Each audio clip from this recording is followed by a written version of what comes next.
sa ating mga kabataan,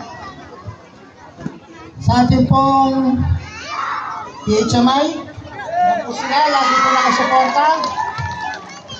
At sa inyo po lahat, magandang gabi po, Barangay Aduas. Harap mo lang yata na pakitin ka ba? Una-una po, nais ko po magpasalamat na sa inyo dahil ang katotohanan po, nandito po kami ngayong gabi para magkaroon lamang po ng focus. Pero sa dami po natin ngayong gabi, ngipin laban sa Maputo. Sigurado, panalo ang buong lahat ng Team LTC dito po sa Barangay Aduas. Nais ko pong magpakilala lamang po ng konti na aking sarili para po sa atin po mga bagong mga botante. Sa mga hindi pa po nakakakilala sa akin, ako po si Councilor Christian Chap Kuchapin na matagal nyo na pang tinutulungan at sinusuportahan dito po sa Barangay Aduas. 18 years in government service na po ako. Nagsimula po ako bilang SK Chairman, President, tumakbo po akong konsehal noong 2010, 2016, 2019, 2022. Hindi niyo po ako pinabayaan dito po sa inyong barangay. Maraming salamat po sa tulong at support ang binibigay niyo sa akin. Ngayon po, bakit po ng aming MC ganyan, memorable daw po ng Barangay Aduas sa amin. Totoo po yun, memorable po. Kilala niyo po ba yung 3 bibe? Yung sinasabi po nila, yung 3 bibe daw po. No? Yung 3 minura. Dito po, nangyari sa kapistahan ng Barangay Aduas, yung pagmumura na yun. Yun po ay hindi po namin makakalimutan. Kasama ko po si Councilor Luming Bravo, kasama ko po si Councilor Ogudok Gakulais. Ito po ang katotohanan dyan. Bago po kami nagpunta sa mga piyesta, no? Nag-usap-usap na po kami. At sinasabi po na pagkaisa po namin, nakapagtapos ng programa, tapos lang makapag-special fees ang mga municipal officials, ay pwede na po kami umuwi. Yun po, no? So, nung nangyari po yun, nandito po, marami po nakakita dito, no? Dahil, kailangan din po namin umuwi dahil may mga trabaho din po kami kinabukasan. Yun po, no? So, nakita po ninyo, no? Yung pangyayari po yun, natapos na po. No? Natapos na siya magsalita. Tapos na ang programa. No? Tapos, syempre, nagpaalam naman na kami, kailangan na uli namin umalis. No? Eh, nakita naman huli nyo dito, sino ba isasayaw niya nun? Oh. Di ba? Yung kroner, hindi ba? Oh. Tapos, sinasabi daw po, scripted daw po yung nangyari dahil nabidyohan daw agad. Hindi po totoo yun. Sa katunayan po, na bisita rin po ninyo nung gabi yun, yung nakapagkuha ng video.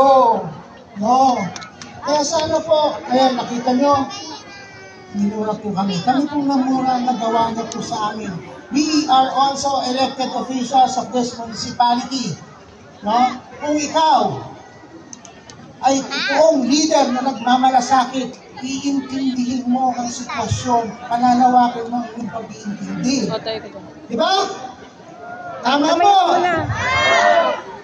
Talaga mo yung marabal talaga sa akin. Unang-unang po sa lahat, ako po, anak po ako ng former mayor. Nandiyan din po ang aking support sa nanay. Nandiyan po siya ngayon. No? Minsan, hindi po ako namura ng aking magulang. Tapos siya, nangyari kami, umurahin. Unang-unang po sa lahat, ito po No? Lahat po kami mga councilors noon nakaalis na. Lahat. Bakit po kami na single out na tatlo? Diba? Kasi na-single out po kami tatlo dahil kami po, pilit po nila kaming hinahawakan sa leeg. Kaming tatlo po, hindi po papahawak sa leeg. Alam mong mali na. Pero sa kanya tama. Sinong sasamahan mo? Diba? Yun po, totoo po lahat yan. At hindi pa ho na kontento. No. Nangyari po ng gabi. Kinabukasan, pinasundan sa munisipyo, sa flag racing. Sinasabi po niya, korap daw po kaming tatlo. Paano po mangyayaring korap kaming tatlo? Sino ba ang mayor ng bayan ng Palikida? Ikaw, mayor, alam mo lahat ng nangyayari. Ha? Diba? Mga kabarangay ko po dito sa Barangay Agwas. No? Isipin at sumama po tayo sa tama, hindi po sa mali. Nandito po ngayong gabi ang grupo ng Team NPC na pinangungunahan ng aming pong Mayor Kat Rojas. Sama po natin ang aming pong Vice Mayor, ang FPJ ng Sangguniang Bayan, FPJ Rojas. At siyempre, isama naman na ho natin yung 7 kasama ko pa. Pwede po ba dito sa Barangay Agwas? Pwede pong straight na po tayo, 16-0. Ako po kasi meron pang isang termino pa. Kaya sana po, pag-graduate nyo na ho si Consular Christian Chapter. At gaya po ng sabi ko kanina, vote straight na po natin. Wala na pong halo. Walang singit, no? Pwede po ba walang singit? Kasi alam nyo, ang singit, may sabit. hindi ako nagsabi nun. May amoy, sabi nila dito. So, At yun nga po, nakikiusap po ako na sana po, Barangay Agwas, buksan niyo po ang inyong puso at isipan. Eto na po, yung gamit natin. ang tamang oras. Yung bag. Hawakan mo na yung bag. Tamang oras para piliin po natin ang tamang Pabayaan mo. Rojas. No. Kaya supportahan po natin ang Team NPC dito po sa inyong barangay. Alam niyo po, marami pa ho kaming may kakwento sa inyo. Marami pa ho kaming marites. Alam ko naman po siguro dito po sa Barangay Agwas, nakikita niyo nangyayari sa bayan ng Paligid, di po ba? Oo. Pero, saka ako na po ikakwento yun. Babalik po kami sa tamang panahon. No. Kaya, sana po, pag-isipan po natin mabuti. No. Tayo po ba ay saksama sa tama o sa mali?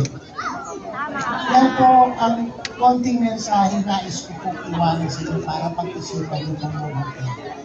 Ang inyong ikon po, si Consular Chap, mahal ko po ang Barangay Agwas. Mahal ko po ang bayan ng Paligid. Kung kayo po, mahal niyo po ang Barangay Agwas. Mahal niyo ang bayan ng Paligid. Tulungan at suportahan niyo po ang buong lineup ng Team NPC dito po sa Barangay Agwas. Pwede po ba? Hindi ko na po makakain, no? Para, anyway, babalik po kami sa tamang panahon. Maraming salamat po ulit. Ako po, si Consular Christian Chap Kuchakin. Magandang gabi po sa inyong lahat.